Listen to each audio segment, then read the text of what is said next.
welcome to the Female Voice, the show where we champion amazing female founders, women in business, and women in the finance industry. Today, I am super excited to welcome Kylie Anderson to the show. Good morning, Kylie. Morning. I first was introduced to Kylie about 18 months ago, and I was lucky enough to attend one of her awesome Iconic Wealth for Women events in London this year. Kylie's LinkedIn profile describes herself as an online business strategist for ambitious women to scale, and also creator of Iconic Wealth for Women to encourage and get more women into financial independence. So welcome, Kylie. Thank you very much. Thank you for joining me. Cheers. And thanks for coming to our event. Yay.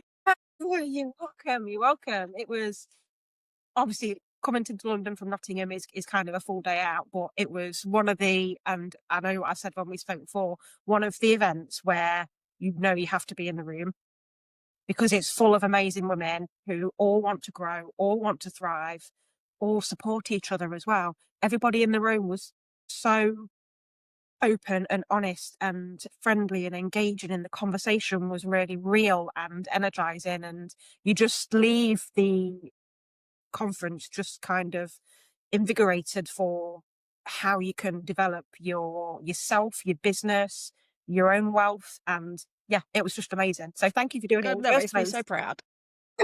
Thank you. I'll capture that one later. It's brilliant. It is fun. It's a unique event, and yeah, we've got something really unique and special, so it's brilliant. Yeah, it was brilliant. So what inspired you to set it up in the first place? So obviously, like you said, I'm an online business strategist. I moved from corporate sales into my own business online, and I started to leverage the online space. But as I got working with more and more women in business, which has kind of become a speciality, which wasn't deliberate, but I just ended up working and helping with a lot more women. What I realized was we're now in this space of we're creating incredible women that are building great businesses, which is what we're doing. And it's like we're finally breaking through the entrepreneurial space. We're getting out there. We're building our own stuff a lot more. But the problem that goes with that is a lot of women are then not investing for their future. And every time I started to have conversations with women, they were like, yeah, we're doing this and we're doing that. And I was like, brilliant, but what are you doing with it? And it just came around that I started working with a financial planner, and I was helping her create her first program. And we got into statistics around finance, and I was just like, wow. And it was like 1 in 4 women are going to be in poverty in retirement in the UK. And I was just like, what? Like 1 in 4 women, but we're creating more wealthy women every day. Women are earning more, they're doing better things. And that was kind of how it started. So basically we got together and went, we need to change this. We want to have more conversations around money and wealth. And what we're trying to do is really just make money and wealth more normal. We wanted conversations to be more normal. So women feel like they can talk about money, they can talk about investing, they can understand the basic knowledge of what to do. And a few of us come together, and it was just like, yeah, one of those things where I realized I had quite a wealthy network. So I reached out to my network and said, hey guys, do you fancy sharing how you've built your wealth over the years? And we came together, and actually I should have had one with me. We wrote a book together, Iconic Wealth for Women. And then we went, should we have an event around it? And we're like, yeah, why not? So we did. And then that event turned into now the annual conference, and we've just had our third conference from that. So that's kind of how it all come about. But my big focus is just helping women to talk more comfortably about money and wealth. And even when I called it Iconic Wealth for Women, so many people come back and said, are you sure you want to call it Iconic Wealth? Because again, lots of women approach me to come to the event and they go, but I'm not wealthy. Should I come? And it's like, yeah, that's why you should be there. But even the word wealth triggers a lot of women. It's crazy. It's like, and it shouldn't. It's like we should be encouraging women to get wealthier. Why not? Like, yeah. Exactly. I mean, I wouldn't by any stretch of the imagination class myself as wealthy, but the kind of, you're exactly right. It's about the independence, isn't it? It's about being responsible for our own money and our own future. And I think the statistics or the date, was it 1975? Until a woman could open her own bank account. That's in this lifetime. I know, I was born in 72, so it was just like, oh my God, like I didn't know it was that young. Obviously I was only young then, but again, I didn't realize it was quite that sort of recent, if you know what I mean, until someone said something a couple of months ago about that. I was like, what, really? Like when we opened up, they had bank accounts.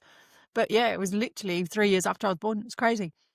It's madness. And now, today, it's like women are statistically better at handling money, statistically better at managing cash flows in businesses, because everybody knows we return higher revenues, pound for pound invested. We're more likely to employ more women as well. And it's building the whole economic cycle to encourage more women to build their own wealth and secure their own futures. And it makes absolute perfect sense. And it's when you really sit back and think about it, why aren't more women kind of seizing the opportunity Yeah. as well? Yeah, and a lot of that is just purely lack of knowledge. I just think that women have never had a fairly supportive environment to learn. We've never been conditioned to learn. Most of the time it's like, nope, we'll handle it. Someone else will deal with it for you. So we're dealing with obviously lots of years of generational stuff around money where you didn't need to worry about it. It just wasn't in your forte to do it. Yeah. But also, more importantly, I just think that there wasn't even the knowledge that's out there now and the education out there now, it's very male directed. Lots of jargon and lots of complex, and they try and make it so complicated. And that's the frustrating bit for me. It's like, well, it doesn't have to be complicated. You know, I have a stocks account, I just put money in it and it grows. And it's like, it doesn't have to be that complicated. And I think there's lots of things like that where we're being put off because of risk factor, the way that, the way that money's lent, all that sort of thing doesn't necessarily go towards the natural grain of women around collaborations and community and things like that. So I find it really interesting the kind of the journey that we're on now, where I was in a room just before Christmas with about 70 women, and all business owners, all doing really well. And I was like, I asked them to put their hand up and said who was paying into a pension, and there was 5 in that room Really. out of 70 were paying into a pension. And again, and it's because we're taking control of our money from a business perspective, but we're used to other people doing that sort of thing for us, whether it's a job or whether it's other people or husbands, partners, whatever, or even parents sometimes. And it's just it was crazy. And then I asked the same question as to how many women were investing. So how many were putting a pot of money away for their future. And again, it was about the same. It was about 5 or 6 people out of 70. And that was really eye-opening. I was just like, wow, and it's not going to hit now. It's going to hit in 10 years, 20 years time. And that's the problem. It's like, yeah. Whereas I think the young generation are actually doing better than us, because the young girls are coming through, the young kids that are coming through are much more savvy because they've got apps and they're learning stuff a lot younger than what we did. That's a really good point, actually. Technology is, I mean, I didn't have a phone. I wouldn't until I was 18. And I think it was only like the original Nokia Yeah. one. You literally had My to little bang flip in, phone. press the letters 4 times to get the Yeah. letter you want and stuff. And I know, and kids nowadays, they're just literally living their iPhone life and everything's digital, and it is a completely different world. When, say, to open my first bank account, when I got my first job when I was school, you had to physically go to the branch with your ID, with your employment contract to prove that you were going to be paying a salary into this bank account. And it's Yeah, just a completely different world. it is. Completely Yeah. different world now. Yeah. I think And it technology opens has up a lot. different problems as well, because you look at some of the younger ones coming through now, some of them are earning thousands. And again, it's like they still don't understand how to invest it and the longevity of protecting their wealth as well. And I think it's really interesting, because I think at the moment we've got a big gap between, especially with women, I think, between around the 30 to 50 age gap. They're the ones that are building businesses and not necessarily investing enough for their future retirement, and they're not protecting their wealth or making it work harder for themselves. And then I think we've got the younger generation coming through who are actually really savvy and are savvy at creating incomes and all that sort of thing, especially on the online space. But yet they're not necessarily taught how to manage it. And I think we're going to have an array of different issues. When you think about what people do when they win the lottery, we all know that a lot of people that win the lottery lose the money within a few years. And I think we're going to create a bit of a generation of that moving forward, because again, you've got a lot of younger people coming through that are making good money, they're doing good things, but then it's like, how are they actually protecting it for the future? But also, has their mindset caught up around it? Has their money a lot of people lose money and can't keep money because they don't feel worthy of it. And so there's lots of mindset stuff that goes on behind money as well, which I just find absolutely fascinating. That is a really good point. Actually, that is a really good point, and I've never considered it that way before. About it being the mindset side as Yeah. well. Like, how do you, yeah, exactly that. I don't feel worthy of this wealth that I've got. What am I going to do with it? Yeah, exactly. And Yeah. that's and also just how to logically manage money for long-term growth and long-term protection is just It's just a different conversation altogether. It's really interesting. Yeah, and that's kind of how the event started. And my goal with the event was just to start more of these types of conversations to make women work. And it was really interesting at the last event because obviously a lot of that was around women protecting wealth, but also building legacy wealth. It's like, well, how do we protect it for generations to come? And that was one of the biggest topics at the event this year, which was really, really interesting that women are starting to think about, well, how do I pass it on? A lot of people have built, like, some of them had built big portfolios of properties and things like that. And they're like, our kids don't want it. So that was really interesting. A lot of them said their kids don't want it. And we're like, what? God, I wish my parents had handed Yes. over a property portfolio. Do you know what I mean? But again, it's different generational wealth and income generating. They see it as a hassle. They're like, oh, wow, we've got tenants and we've got tax. And it's like, so even those conversations are really interesting at the moment. The shift in how people work and perceive money and wealth down the track. Definitely. And I suppose unless kind of the dirty conversation around money is had at a much younger age, maybe kind of at secondary school age, or even maybe a bit younger than that, that the girls are gonna kind of understand more about building their own wealth, and we don't have to go and get a job. We don't have to rely on our husband or boyfriend to be the main income generator within the household. Actually, women are very capable of making their own money. And they are really good. Yeah. I mean, I learned to forex trade and, forex trading, I love forex trading. But again, it was like women make better traders because they're not as emotional. They're practical. Like, it's really interesting. So quite often the guys will talk about it because the guys get, I worked on a trading floor for a while and a lot of the guys get ego led. They're like manly, they're driven. They're like, I've got to beat him instead. And, you look at a lot of the market crashes, because when I used to work for I used to work for two big American investment banks. And a lot of it was the ego on the trading floor. It was fascinating. Whereas women are not that way inclined. Yeah, they're steadier traders. So it's really, really interesting. Yeah. So Yeah, even that side of it is quite fun. Yeah. yeah. No, I had never even thought about Yeah. that side of it, of the trading side. It's that Yeah. when you think about Wall Street and kind of the trading and statistics, you imagine Wolf of Wall Street, don't you? You imagine just rows and rows of men in suits just on the phone Yeah. all the time, buy, buy, sell, sell. Yeah, Yeah. And it's an adrenaline there's rush. never Yeah. any women in any of Yeah. those scenarios that you see on TV or on films, or so that's a massive kind of Yeah. aspirational gap as well, isn't it? Yeah, well, it was like with Kim, because obviously Kim Uzell does some stuff in our community, and she's been one of our experts in the community. And she was a broker for 35 years, and she was the only female broker for 30 years in that business. And you're like, what? Like, you thought they would have come in eventually, but again, it's I used to be in high flying sales, and it was again always the same. It was quite often a male dominated environment, and you had the few women in there, and it was just like, but it was really ego led sales. It was fascinating. Yeah, And that's what the trading floor was like. It was the same at the trading floor. Now it's a lot more even than it used to be, obviously, but again, that's a sort of conditioning. We're led to believe it's this big scary thing, or we're led to believe it's this thing that someone else is doing. So a lot of the things I hear in Women and Wealth is very much like, oh, that's for other people, or that's for wealthy people, that's for other people. it must be so daunting walking into an environment like that, obviously, because if you are already you perceive to be within the minority, as in you would expect to walk into an entirely male environment, but then once you get there, you actually see, well, actually, that's not the case. The perception of being in that environment isn't the reality. No, exactly. Yeah, Yeah, so yeah, it's interesting because obviously a lot of the different experts in the community have different experiences around that sort of thing, where they've grown their wealth or where they've had to stand out or where they've had to do something different that, is previously predominantly been a male environment. yeah, But yeah, you must see that on your side as well, obviously, because you're on the lending side, on the raising fund side. So you must see the same sort of things going on. Like, yeah. Absolutely, absolutely. I mean, the finance industry in general is heavily male dominated. There are hardly, I could probably count on one hand the amount of female like commercial advisors and brokers that I know. And it's the same within working within the funders as well.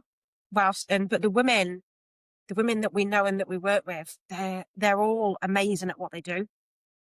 And it's much easier to have a conversation with another woman about money. I always feel like we can be much more open and honest and kind of a bit more vulnerable about the things that we're talking to. So if I was sat discussing my finances and money with two or three other men across the table, instantly be like, are they judging me? It's the kind of the fear of what they're thinking about you. But if it was a woman to woman, it's just Excuse me. it doesn't feel the same, does Yeah. it? No, and that's a lot of the reasons we created Iconic in the first place, was to create safe space that women could ask open questions, like to talk about the things that they've always wanted to ask but never wanted to ask. From your iconic event, you talked a lot about AI and using it to enhance your systems and processes and using it to help you to scale and to build revenue within your businesses. I get really nervous still about AI. And it's not because I feel like it's going to take over my job. I don't know, because it knows so much and it's only been around in such a short space of time. Yeah, And it's like I'll be talking about something and my phone's literally listening to what, and then it will show me all these results of things I've not asked it to do. And I'm yeah, like, how does that even happen? Like, all of a sudden, where did AI come from? yeah. And And it's the just thing is, like, it's been around for and it's so going long. to find with Yeah, every element of what we do it in is, yeah, everyday life. Yeah. yeah. And it's crazy because AI has been around for a long time. It's just been in different formats and different things. And again, it's a little bit like the internet when the internet come out. You know, it's like that nervousness of going, do I put my card in? Do I go shopping on there? Do I? And you think how much now we live on the internet, and we're just going through another phase of that. Like, it's crazy. We are in, definitely, we've been through the industrial age. We've been through the information age, which was what the internet was. The internet brought information to our fingertips, an ability to do things really, really fast. And now we're moving into AI, which is all about implementation. So it means that you can do stuff much quicker and much faster than you could have, like, less than 6 months ago. Again, I remember the first time we put our credit cards into the internet, going, oh, are we going to see it again? Like, what's going to happen? And it was like that for a long time. A lot of people wouldn't buy things off the internet, and that's Exactly. it's going to be the Yeah. same. Yeah. Yeah. And Yeah. and as it rolls out, and as what they're doing now, what will happen is security will get tighter. They'll start to regulate a lot more of it, I think, moving forward. It's always that sort of growth phase, and then they'll have to try and figure out a way to help people protect themselves. That's the scariest bit, is obviously it's always cyber protection, is like, how do you protect yourself? Yeah. So if you're not getting involved, I think you should be somewhere on the line, because again, there's so many opportunities with it now. It's like, if you're not adapting fast, again, you're just going to get left behind, I think. I think it's really interesting if people don't start to adapt, just like the people that didn't start to have a website or didn't start to get online. I just don't think businesses are going to be around in 3 or 4 years if they haven't adapted to it, or you started to embrace it in some way, shape or form. Exactly right. I had the same conversation with my husband a couple of weeks ago. He's really interested in learning how AI can help to, because he's got a much greater kind of national role supporting SMEs all over the UK, and does a lot of work at kind of government level. And he said those that aren't adopting AI, whilst it's not going to replace the jobs that we do within the finance industry, because you're always going to need that personal element at some point, you will get left behind at the speed at which you can process things. That's the thing. It's speed of processing. So, like, I was talking to a financial planner the other day, and they're already talking about having their own AI system to do the basic checks of stuff, to bring the system. And again, it's putting information in and spitting it out really quickly in a way that works, and you can just check it off. So again, why would you sit there and do that manually when you can have a system that does it for you? Because then you can go and have a more intelligent conversation with your client and add more value to them, rather than sitting there doing the paperwork. And so again, obviously it's different I think it's very different in the finance space, because obviously finance space is so regulated. It has to be regulated and it's got to be protected, because you're dealing with obviously loads of other people's data. But again, it's just like starting to embrace. There's a big conference coming up. I just got invited to, actually, which is a finance conference, and it's like, that's where people should be going, listening to what is coming out. What can you use at the moment to start to do it in the finance space, but also what is protected already? So where have they got really good protections in? Because there are AI-led systems already that are helping people in that space. And they've got the protection that you need to have, because that's what she's looking at. So she's like, I've got to protect all my data. How do I protect the data? But there's already AI systems developed that are protecting that data, but they can still process it much quicker than you can. Yeah, so the data side was initially a real concern for me, because Yeah, it would be. I was convinced that I'd read somewhere online, and obviously the internet would never lie to me. Of course not. Of course not. ChatGPT does, though. It makes up Yeah, stories all the time. It's yeah, yeah, like, yeah, yeah, you have to be careful. Yeah, yeah. yeah. So Makes the up data, stories. obviously uploading all this information into, say, for example, ChatGPT, and then what happens to it? Like, do they own it then? Can they then use it somewhere else? Like, does it get sold off? And I was like, no, no, no, no, no, no, I'm not doing any of this. But now, actually, now that obviously I've started to learn it and understand it a bit more, it's not Yeah. so intimidating. No. Yeah, and there's different settings you can do to protect yourself, and again, it is being aware what you put into it because you have to, and also it does still make stuff up. So it's like, I had a conversation with it, and I have conversations with it, don't I? Of course I do. I have a conversation with it the other day, and it was just like, you're just making up stories now, and it's like, yeah, sorry, I know I am, but okay, I'll go back to reality. Yeah, seriously. So yeah, I need to get out more, I think. I mean, I've got a 6-year-old and he's going through a massive learning curve. Like, he's like a sponge for knowledge. Yeah, And he'll ask me a question and I'll be like, "I genuinely don't know the answer, Jack." And he just goes, "Well, mummy, ask your phone." And I'm yeah. like, how does he even like, how does he know that the phone will be able to like the whole knowledge of the whole entire universe is in my phone? And he knows. Just if I mummy doesn't know or daddy doesn't know, just ask the phone. That'll be able to tell me. It's daunting, isn't it? And that again, the generational thing around that is like the kids are just growing up so much quicker, aren't they? Because they have access to loads of knowledge, they have access to loads of information. They just grow up faster because they're just like you said, they're like sponges, but they can get answers to anything. It is we are in an interesting space at the moment. Yeah, it's I can't even perceive where it's going to be in the next 3 years' time. It's mad. So yeah, it's gonna be a very interesting world over the next few years. But I did say to the girls, I was like, right, let's make enough money in the next 12 months to go and lie on a beach somewhere and just watch it all happen. I did say it might be time to retire back to Australia, find a little quiet spot and just hide.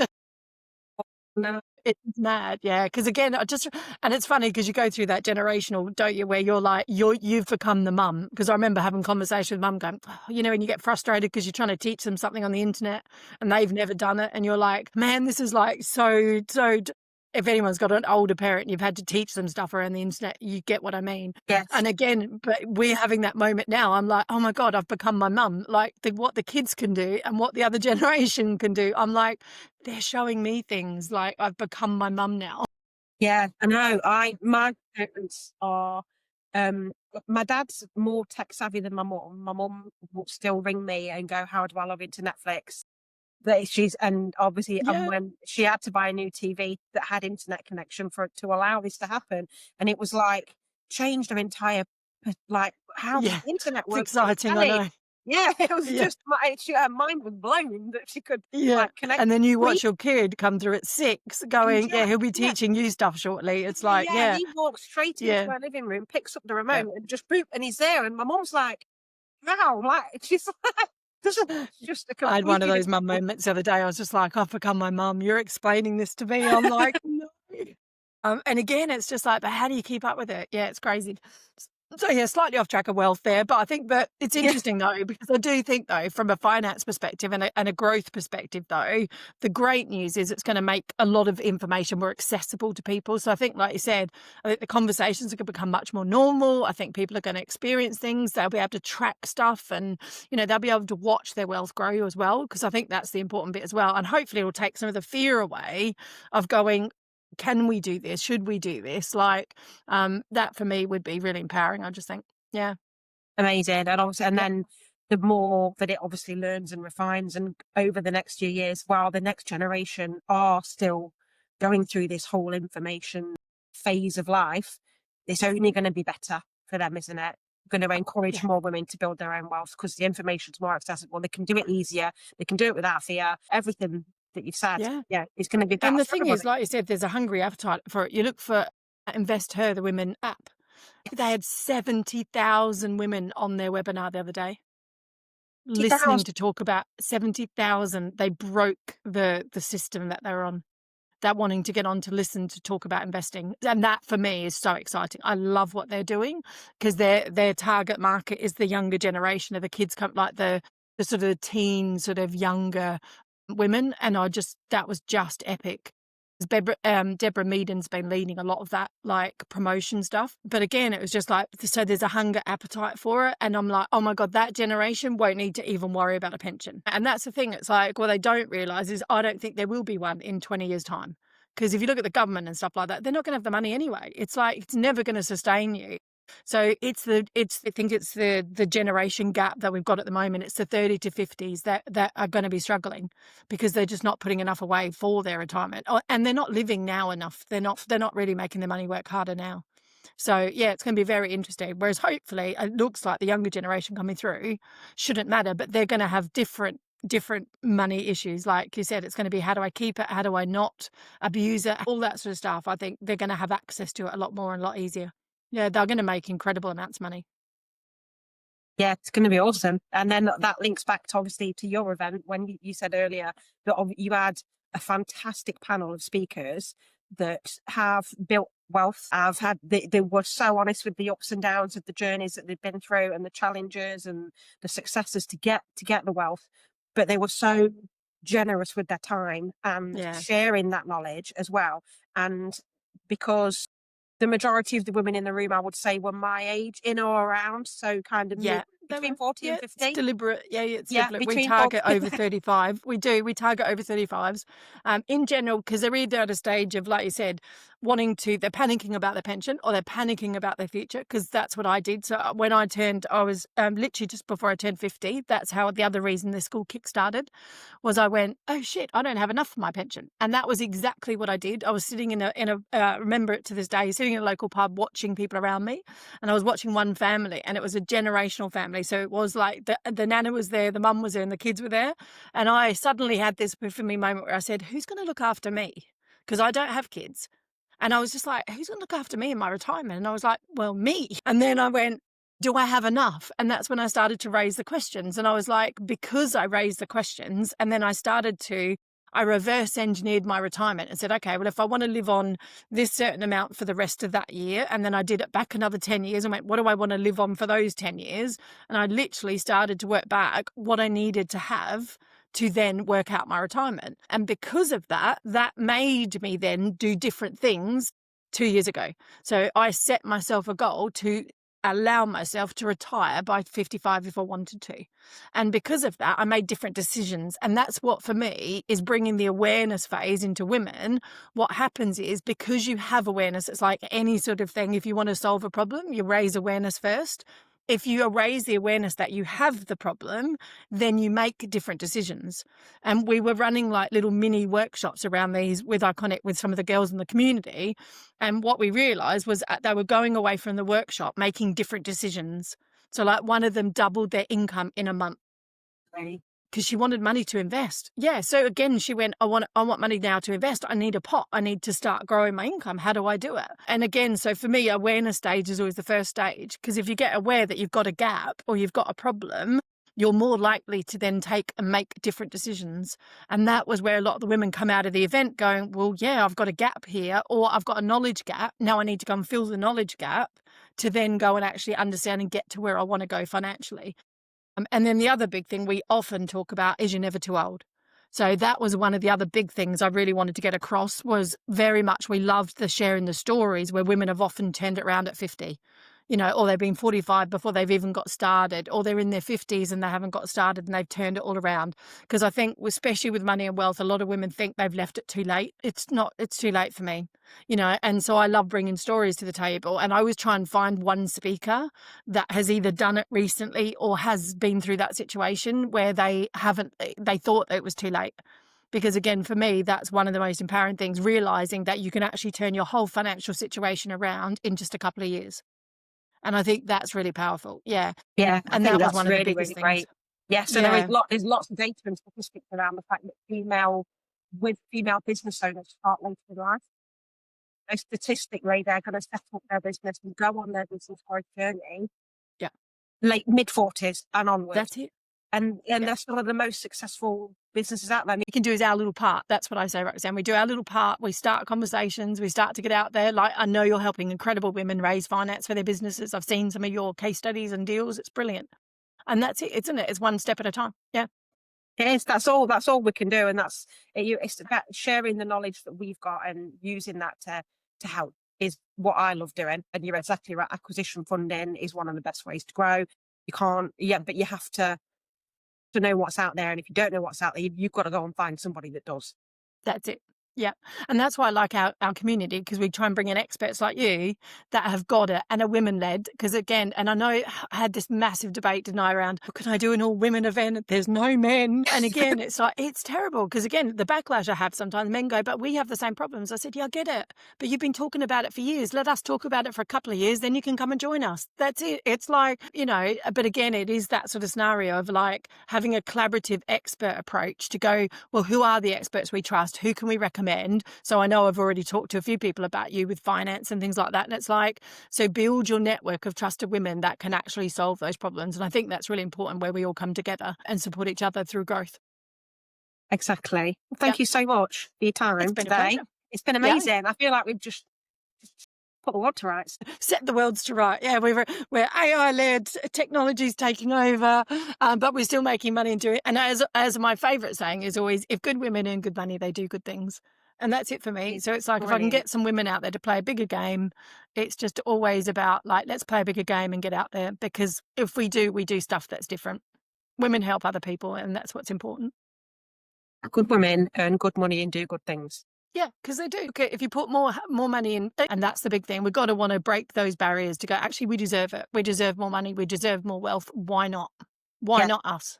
Yeah. brilliant. Perfect. Thank And you you're so doing your much. part. You're helping businesses grow. So go, Roxanne. Let's get some I more of will those keep women in business growing. trying to move the dial.